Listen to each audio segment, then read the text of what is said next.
Ga jij op 25 mei naar de stembus? Let dan goed op. Je ontvangt een blauw stembiljet. Op dit biljet zoek je naar lijst nummer 9. Dat is de lijst van de NDP, herkenbaar aan het NDP-logo. Vervolgens kijk je naar het tweede vakje op deze lijst, nummer 2, met de naam Adien Michael A.S. Zodra je dit vakje hebt gevonden, kleur je het cirkeltje volledig rood. Dat is jouw stem voor Michael Ashwin Adien. Voor vrede, verandering en vooruitgang. Nummer 2. Adien Michael A.S. Stem bewust. Stem voor vooruitgang. Even terug naar de basis. Gewoon, wat is eigenlijk? Als jij, dit is kort, letterlijk kort. Werd ik gebeld door mijn schoon. Het is een staatsbezoek. De belangen van de kolonisator. Cultuur Open Mic. Uw verhaal vertellen? Bel of app naar 858-8943. Tot dan. Kijkers van Cultuur TV en kijkers binnen land en buitenland. Ik heet jullie van harte welkom. Ik ben vandaag hier met meneer Samson, Guillermo Samson. Guillermo Samson, dat klopt, ja. Ja. Meneer Samson, u bent econoom, u bent jurist. Yes. Maar als we kijken naar Suriname momenteel, we zitten in een heleboel schulden. Regeringen of partijen zeggen dat ze Suriname uit deze schulden kunnen halen. Maar wat ik heb vernomen is dat Suriname uit al deze schulden pas in 2050 eruit kan komen. Kan, of misschien zelfs later. Zelfs later. Nou, hoe kan Suriname, is het mogelijk dat Suriname wat eerder uit die schulden kan komen? Het is natuurlijk niet uitgesloten, maar het probleem namelijk met betalen van schulden door Suriname is dat er vaak oneerlijke mensen in de politiek zitten. Hebben we vooral deze periode gehad met allerlei corruptieve schandalen. Met dien verstande dat men geen rekening houdt dat het geld eigenlijk van het land is, dat er behoeften van burgers namelijk bevredigd moeten worden, zaken moeten betaald worden, mensen moeten goed voedsel namelijk kunnen krijgen, moeten betaalbaar namelijk kunnen eten, kinderen moeten naar school gaan, je hebt namelijk wat men noemt dat mensen de dokter moeten kunnen betalen, de ziekenhuizen functioneren niet goed, kortweg. Alle zaken die wij nodig hebben om een normaal leven in Suriname te voeren op dit moment is kapot gemaakt. Vooral onder deze regering van de VAP. Klopt. Alles is kapot gemaakt. Maar hoe komt het dat onze economie gewoon kapot geslagen is? Want als we momenteel kijken, een salaris van 9000 is totaal niet genoeg voor een burger van Suriname. Hoe komt het dat wij nu in zo'n crisis zitten? De crisis komt namelijk door het wanbeleid. De mensen die in deze regering zitten weten van toeten nog blazen. Sterker nog, ze hebben geen enkele notie van wat economie is. Ik weet het bijvoorbeeld dat de VES ze goede adviezen heeft gegeven. Naast de VES heeft meneer Santokki hele goede economen om zich heen gehad, die hem hebben geadviseerd, die vonden dat hij misschien een goede president zou worden, omdat op een bepaald moment alles niet in pas liep onder de vorige regering, ja, heeft men massaal voor hem gekozen. Alle, zegt de bevolkingsgroepen, wilden hem hebben als president. En toen hij eenmaal daar zat, toen bleek dat die man gewoon een oneerlijke man is. Een man met een masker. Een man die geen empathie heeft voor zijn medemens. Een man die met racistische ideeën namelijk rondloopt. Met die gevolgen dat heel wat goede mensen die hem zouden kunnen helpen en zaken van tevoren zelf met hem hadden uiteengezet als er overgenomen zou worden hoe de zaken moesten worden aangepakt. Maar hij had werkte liever met allerlei rare figuren waarvan je vraagtekens achter kan plaatsen. Met alle gevolgen van dien dat de beste wetenschappers die hij om zich heen had en hem hebben gelaten, hebben gezegd ze spelen niet mee, vooral vanwege de corruptieve praktijken die al heel gauw bleken dat de problemen toen zijn ontstaan.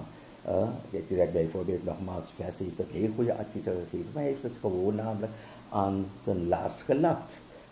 Iemand als Winston Ramotharsin is heel nauw bij betrokken geweest. Is iemand met wie ik ook toen zelf samen heb gewerkt en Santokhi ook nog wat advies heeft gediend. Maar toen hij daar eenmaal zat, had hij liever zijn commissies en dat soort van gasten waar hele domme, ongeletterde en laaggeletterde mensen in zitten. En wil je dan met mensen zonder een fatsoenlijke opleiding, zonder een fatsoenlijke kennis van hoe een economie draait, behalve economie, andere zaken, sociale problemen waarmee je kan zitten, veiligheid, onderwijs, volksgezondheid. Kijk maar, dat is een ramp geworden. Kijk hoeveel mensen dood zijn gegaan vanaf COVID. Gewoon omdat er daar een minister zit die totaal niet geschikt is, namelijk voor zijn taak. Je gaat toch geen kleine jongen zetten bij volksgezondheid waar er gepromoveerde mensen zijn, mensen die kennis van zaken hebben, jarenlange ervaring. Nee, maar waarschijnlijk draaide alles zoals de boze tongen beweren om geld maken, cash money, snel rijk worden en weet ik wat allemaal meer. En dat hebben we vandaag op de dag gezien, dat heel wat mensen zich hebben gekeerd. Er zijn wel mensen die nog achter hem lopen, maar ze betalen ronduit. En die mensen lopen omdat ze voor een $50 of €50 te koop zijn. En zeggen van het is goed geweest. Niks is goed geweest. Alles is kapot gemaakt vandaag op het moment. Zelfs in de staatskas hebben ze niks. Er wordt geld uitgegeven, bijna zou je kunnen zeggen, ja, monetair financieren.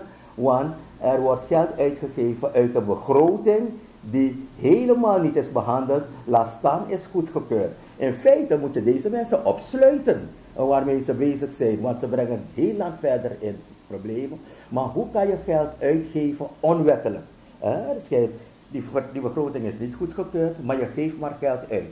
Kinderen krijgen 1000 gulden voor zijn school, die krijgt een bedrag daar, anderen krijgen fietsen. Hoe zijn die dingen gefinancierd? Uit welke gelden zijn ze betaald? Want voor zover iedereen weet, die staatskas is leeg. De president geeft aan, er is een inflatie van, hoe met het goede, 60% naar 11% te gaan. Rommel, natuurlijk, het is als je een lage inflatie hebt, en je, je brengt hem van dingen, je brengt hem naar 60% en daarna ga je het kunstmatig weer zakken, dan denk je dat je wat hebt gedaan. Integendeel, je kan het niet eens merken. U komt, neem ik aan, in de winkel, u komt in de supermarkt of wat dan ook, kijk maar naar de prijzen. Wat is inflatie? Inflatie is niks anders dan een algemene prijsverhoging. En dat merk je in je zak, dat merk je in de winkel. Dus laat hij jullie voor de gek houden. Wat deze man goed kan doen is liegen voor de bevolking. En hij probeert rommel en rotzooi te vertellen om de mensen namelijk weer te pakken te krijgen om voor hem te stemmen. Maar ik kan de mensen wel zeggen, als u hem nog één kans geeft, dan is het helemaal gedaan met Suriname. Dan kunt u uw graf beginnen klaar te maken of u pakt uw ticket, u koopt uw ticket, uw koffer en u verdwijnt uit het land. Want wat ons daarna nog te wachten staat na de afgelopen 5 jaar, waar er zoveel mensen dood zijn gegaan, letterlijk. Als het niet van de honger is, dan is het van het grief, dan is het van COVID, dan is het van wanbeleid, mensen die konden eten en weet ik wat, daar waren geen medicijnen voor waren. Dan kan ik u zeggen, met deze president, trouwens hij is niet de enige, er zijn nog meer die president willen worden hoor, die ons in hele grote problemen zullen zetten. En daarom zeg ik aan de mensen, gebruik je verstand. Ik ga je niet zeggen hoe je moet gaan stemmen. Je hebt al gezien wat je de afgelopen 5 jaar hebt meegemaakt. Dus mijn advies is, wanneer je naar de stembus gaat, denk aan jezelf, denk aan je familie, denk aan je kinderen, denk aan je gezin, etc. Want deze mensen verder handhaven. Nogmaals, het zijn corruptelingen, het zijn boeven, het zijn dieven. Het enige wat ze interesseert is de money van oil en gas. Alleen dat weten ze. En daarop wil ik direct komen, meneer Samson. Oil en gas, RPI, royalty voor iedereen. $750. Dat is iets dat de Surinamers eigenlijk een beetje omdraait en anders kijkt naar Santokhi, de president. Maar de president gaf ook aan dat als hij geen president was geworden, de koers SME 300 kon zijn. Hij liegt, het is niet waar. Er was nog genoeg geld, zeker een 600 miljoen onder de vorige regering. Hij heeft de mensen finaal voor de gek gehouden. En je moet één ding niet vergeten. Voor de dollar, toen hij overnam, was de dollar 7,20 was die dollar. Binnen een week was dat ding daar gestoten, namelijk tot naar ongeveer 40. Dus wie houdt nu wie voor de gek? Hij denkt dat iedereen een politieagent is zoals hij hier achter boeven moet rennen. Maar er zijn ook heel geschoolde mensen, er zijn ook economen, mensen die kunnen nadenken. Mensen die een universiteit hebben gevolgd en niet een politieopleiding, een verkorte politieopleiding waar je achter dieven moet rennen of kleine jongens die manjes namelijk stelen in een boom of plukken uit een boom namelijk opschiet en dat soort van zaken. Dus laat die man maar even laten. Hij zit jullie allemaal voor de gek te houden. En ik weet waarover ik praat. Want ik heb met meerdere regeringen gewerkt, ik heb meerdere regeringen geadviseerd en zaken zijn toen wel op hun poten namelijk gekomen. Dus wat ik de mensen wil zeggen, laat u niet voor de gek houden. En er zullen wel misschien oude presidenten zijn die zeggen laten we hem namelijk steunen. Maakt u die fout niet, want Motegi, je gaat het weten, je gaat niet te eten namelijk hebben. En wat er namelijk hier gaat gebeuren, dat racisme, wat wij niet kenden, wat nu is geïntroduceerd de afgelopen 5 jaren, gaat erger worden dan het is. Want deze man kent alleen maar mensen die op hem lijken. Hij kent geen Javanen, hij kent zelfs Hindustanen worden door hem gediscrimineerd als men niet met hem wil meelopen. Het is een hele vreemde gast. En zijn zoon heeft al verteld via de media, misschien via uw media ook, met wat voor soort figuur wij te maken hebben. En die jongen heeft niet gelogen. Ik heb die jongen bekeken, ik heb mensenkennis, ik heb enorm veel mensenkennis. En ik heb gezien, die jongen heeft echt niet gelogen. Al die verhalen die hij heeft verteld, namelijk. Tot en met het verhaal van Indianen, waar opdracht zijn gegeven om te schieten, tot nu toe waar die zaak niet doorgaat. Om de dood eenvoudige redenen. Alle rechters zijn hier omgekocht op dit moment. We hebben het pas nog meegemaakt. Waarbij we hoorden dat op een bepaald moment, hoe noemen ze het, een bepaalde partij gelijk had. Maar ik kan ze niet laten winnen, want als ik ze laat winnen, dan kunnen we turbulentie krijgen of noodtoestand en weet ik wat allemaal meer. Met dit soort van rommel is men bezig om de mensen te bedonderen, om die verkiezingen op een oneerlijke manier te winnen, om weer te komen zitten, om alles wat niet op hem lijkt te vernietigen in dit land.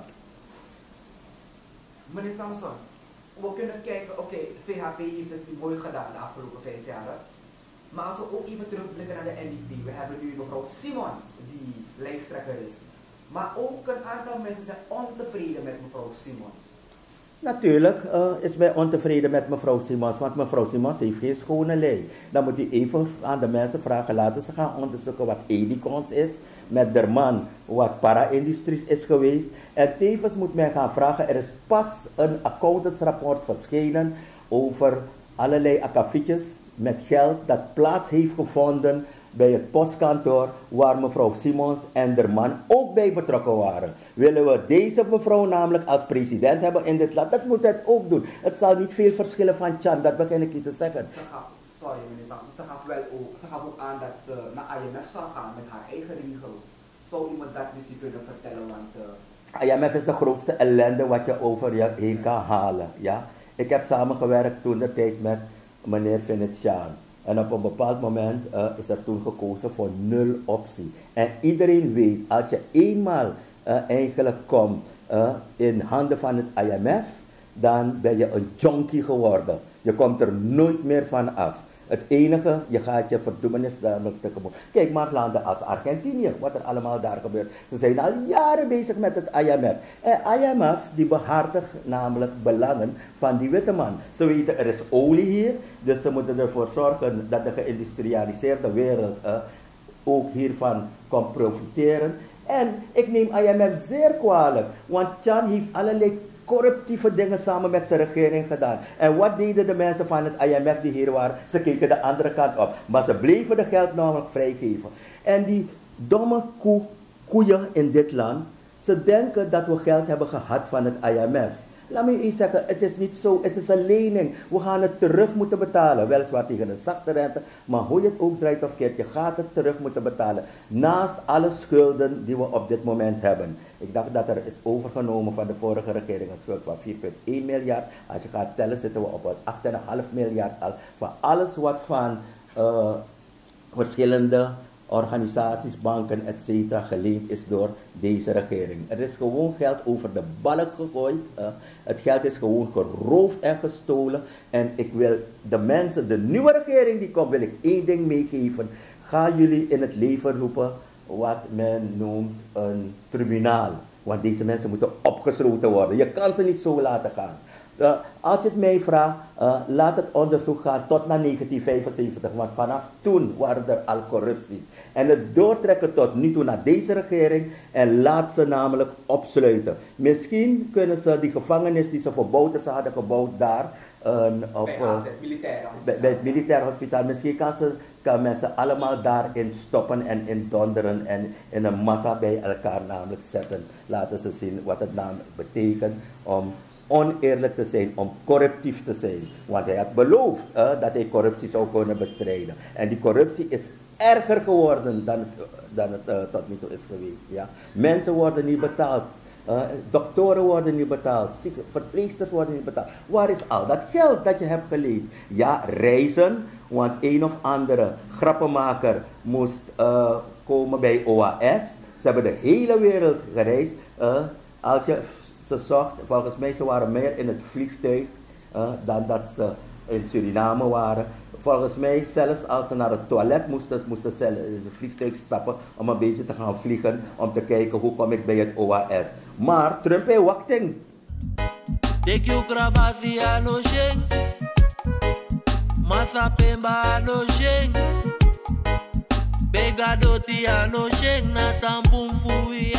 Trump heeft wachting. Vele mensen weten niet wat hem te wachten staat. Want Trump heeft aangegeven, luister, dit soort van organisaties ga ik niet verder subsidiëren. Dus mind you, take you ai lukusa omite en dape te amango dape. Want ik ken deze man door en door, waarover ik praat. Het is een man die een scriptie heeft gestolen van een goede kennis van me. Daar bij een vrije universiteit heeft het geleend. En boze tongen beweren, hij heeft die scriptie ingediend. Die man heeft geografie gedaan, sociaal geografie, maar hij is afgestudeerd op de economie, monetaire economie. En ik kan je zeggen, monetaire economie is een van de lastigste onderdelen wat je in economie, dat vertel ik je als econoom, kan tegenkomen. Dus ik vraag me af hoe hij geslaagd kan zijn. Ja, hij zal die adreskunde dingen wel uit het hoofd geleerd hebben aan de Universiteit van Amsterdam. Maar die scriptie die hij heeft ingediend bij de Vrije Universiteit, daarvan beweren die boze tongen dat hij het geleend van een meneer Marco Jaart. Hij heeft Marco Jaart nooit meer zijn scriptie gegeven, maar hij werd wel doctorandus. Ja, dokter Anders wel, maar geen dokter Anders zoals ik. Inderdaad, meneer Samson. Maar we hebben ook gezien dat in Suriname, zolang een hoge functionaris eigenlijk wordt veroordeeld, is het zo dat zo iemand per direct op vermissingslijst staat. Op vermissingslijst? Juist, van een Ama Elongwe.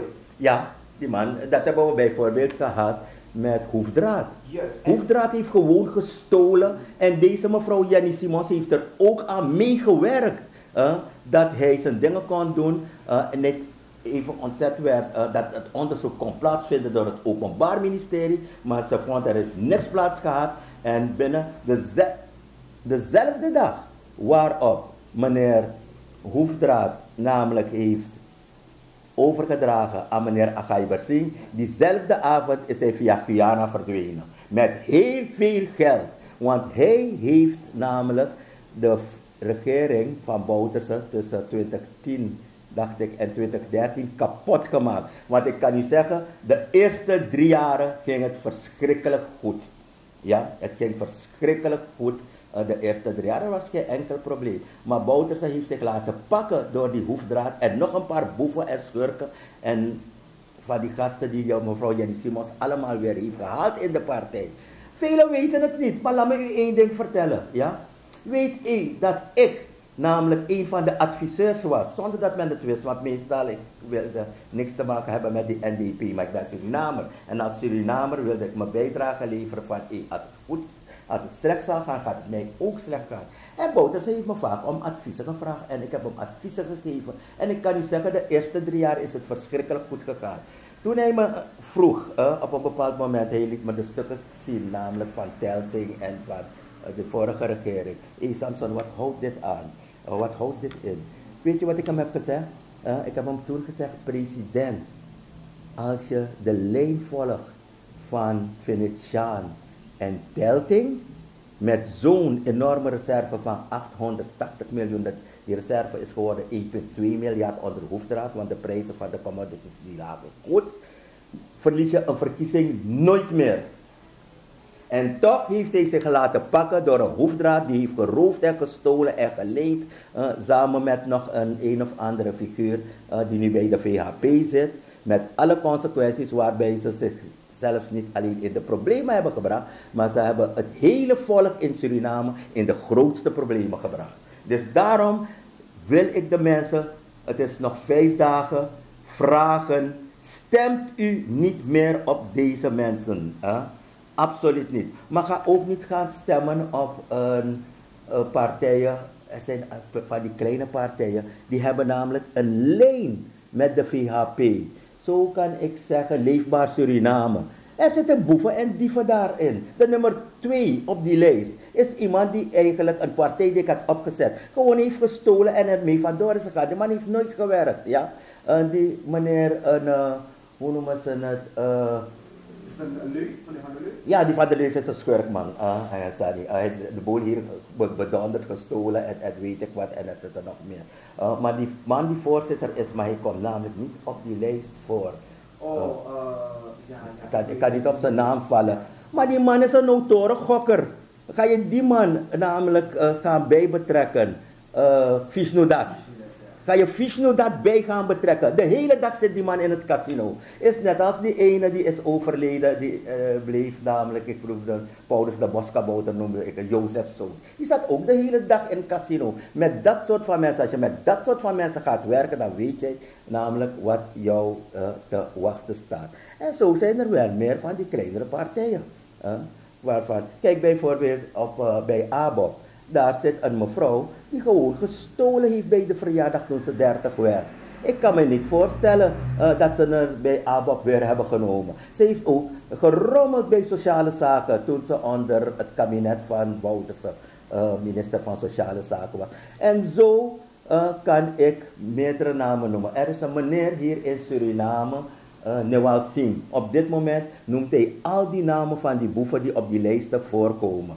Ik zou er al mee zijn uitgekomen, maar vanwege de drukte. Maar misschien lukt het me nog voor de verkiezing om al die mensen met naam en toenaam te noemen die willen komen zitten. Maar één ding interesseert ze niet, de ontwikkeling van Suriname, maar wat ze ontwikkelt, oil en gas te komen roven en te stelen. Zoals ik heb gezegd van Leefbaar Suriname. Die is een van de partijen, maar er zijn ook meerdere van die partijen waarvan je de mensen absoluut niet kan vertrouwen. Van sommigen zit op social media al hele verhalen namelijk gepubliceerd. En hetzelfde wat de NDP betreft, van die mevrouw die president wil worden, is er zoveel gepubliceerd. Er zijn zelfs dingen gebeurd bij GLIS. Gaat u bij GLIS om te vragen daar wat er allemaal is gebeurd, wat er met het terrein van GLIS is gebeurd. En zo kunnen we doorgaan. Ik heb een boekwerk vol van mensen die met de president willen worden. En dan komt men me voor de gek houden van een vrouw moet president worden. Ik heb geen probleem dat een vrouw president wordt. Maar dit soort van oneerlijke mensen, we gaan naar de grootste problemen. Waarschijnlijk weer nog groter dan onder die man die nu de president hier uithangt en het hele land vernietigd heeft. Het zal misschien nog erger worden. Het wordt een wedstrijd van wie zal slechtere president zijn. Mevrouw Jenny Simon of Chan Santoki. En dus degene die komt zou eigenlijk in het leger aan stijgen bakken. Natuurlijk, het grote probleem er is geen geld. De mensen die komen te zitten in die nieuwe regering gaan de grootste problemen hebben. Want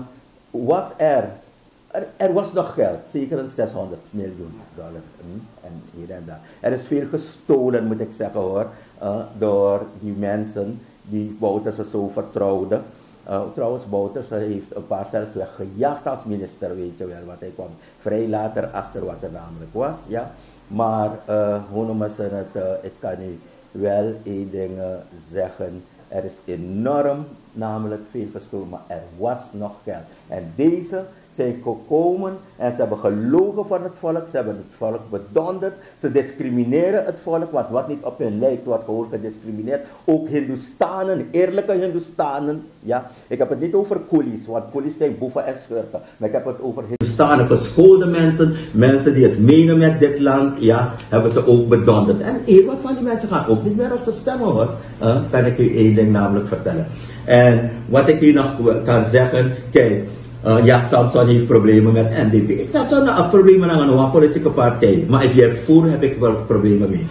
Als je me zou zeggen dat een Ashwin Adin president zou worden, u zou mij niks horen zeggen. Als u me zou zeggen, net als in Argentinië, toen de tijd Don't Cry For Me Argentina, mevrouw Perón, Evita Perón, dan denk ik aan mevrouw Bouterse, de president zou worden, dan zou ik zeggen, geen enkel probleem. Maar die mevrouw Bouterse moet verschrikkelijk oppassen, want als Jenny Simons president wordt, na verloop van tijd, op Pichimibaka, want Jenny Simons die zou vernietigen tot de grond van Genamakti Ema. Ik zeg het je, want dan moet de activiteiten en de praktijken van het verleden, para-industrie, edicons, een postkantoor, die praktijken zullen, neem het aan, ja, zoals de boze tongen beweren en zeggen Samson, het gaat zich weer herhalen en Suriname gaat verder een nog diepere moeras in dan waar Chan ze gelaten heeft.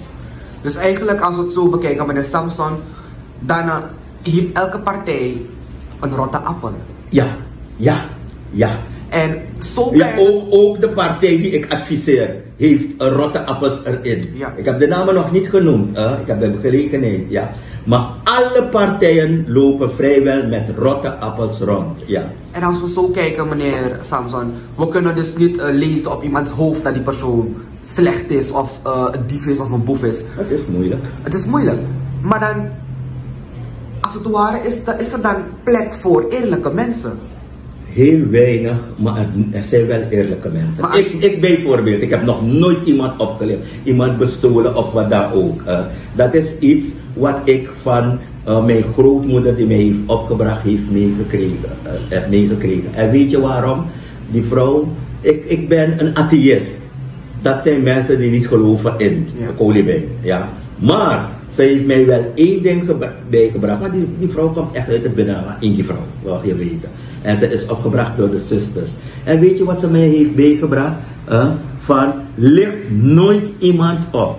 Besteel met mensen. Want de karma zoeken evenwicht. De natuur zoeken evenwicht. En ze had het over instant karma. Pesa de naki vrij snel. Of op lange termijn. Ja. Dat je op napo, je pijn, je ziekte, kan je op kanker of wat dan ook. En je praktiseert dat. Ik kan je Jezus samen doen, meneer. Amoni zei furusma. Van wie dan ook. Al is het van de staat. Vroeg of laat, je pai datra apotheek naar adresigen. Onthoud dit, noem ik grap daarmee. Maar voor de rest geloof ik, ja, ik ben een wetenschapper, ik hou me bezig wat wetenschappelijk te verklaren is. En ik geloof niet in dingen die ik niet kan verklaren, etc. Maar één ding, ik heb geen kerk, ik heb geen God, ik heb geen mensen nodig om eerlijk te zijn, om een goed mens te zijn op deze wereld. Dus ik ben niet oneerlijk. Ja, en er zijn wel genoeg mensen waarvan ik weet die ook niet oneerlijk zijn. Goed, meneer Samson, ik wens u dus dan heel veel succes. We gaan richting de verkiezingen toe. En ook meneer Male Rozenblad zit wel in ABOP. Wat vindt u van hem? Nou, meneer Marlon Rozenblad ken ik persoonlijk. Hij heeft min of meer een historie als mij achter de rug. Harde werker, zeiden van... komen niet uit rijke ouders, maar het is een man, net als ik, en daarom de mensen haten Marlon Rozenblad net als ik, want we hebben het gemaakt in deze wereld. Hij is een harde werker, hij heeft zijn bedrijf opgezet, hij heeft het hard namelijk voor betaald en het is een man die vreselijk sociaal is. Zo heb ik hem leren kennen. Maar bovendien, wat ik van de man houd, naast dat hij een harde werker is, hij is een eerlijke man. Dus ik denk wel dat hij straks, als hij in het parlement zou komen, nog heel goed werk zou kunnen verrichten. En hij is net als ik niet op zijn mond gevallen. Zijn hart ligt op zijn tong, net als bij mij. Dus ik denk wel dat, steunt u die man, kiest u voor hem. Ik heb hem zitten observeren, ik heb mensen geballoteerd in dit land. En Maron Rosenblatt is een van de weinige eerlijke mensen, net als Guillermo Samson, die nog nooit iemand heeft opgelicht of heeft bestolen. Dankjewel meneer Samson. Ik wil de kijkers van Kulturu TV bedanken, binnen en buitenland, dat jullie ook tijd hebben genomen om te kijken naar meneer Guillermo. Goed uitgesproken? Guillermo Samson, econoom, jurist, ja. En al die mensen die maar zitten te kletsen, et cetera. Net als meneer Marlon Rosenblatt, kijk eens hetzelfde zeggen. Marlon Rosenblatt heeft zijn top bereikt. Hij is zelfstandig, hij heeft niemand nodig. Ik heb ook niemand nodig. Maar wat ik in mijn leven heb gedaan, heb gepresteerd in dit land en ook in het buitenland. Al die mensen die commentaar hebben op Marlon Rosenblatt en Guillermo Samson, ik vraag ze af om hetzelfde te gaan doen, maar tot hun doodkist zullen ze dat nooit bereikt kunnen hebben. Want ze zijn te laag geletterd en te dom van nature. En vaak ook nog een IQ van een dode garnaal op ijs. Dank u wel. Zorgen moet je doen, niet maken. Zorg is persoonlijk. Onze jongste patiënten krijgen daarom bij de huisartsenspoedpost ook een persoonlijke behandeling. Onze artsen zijn zeer bekwaam in het opvangen en behandelen van uw kind. Huisartsenspoedpost Suriname. Uw zorg is onze zorg.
Vaderland, Suriname is mijn vaderland, yeah. Vaderland, Suriname is mijn vaderland. Suriname is een heilig land, maar we doen wat we onheilig staan.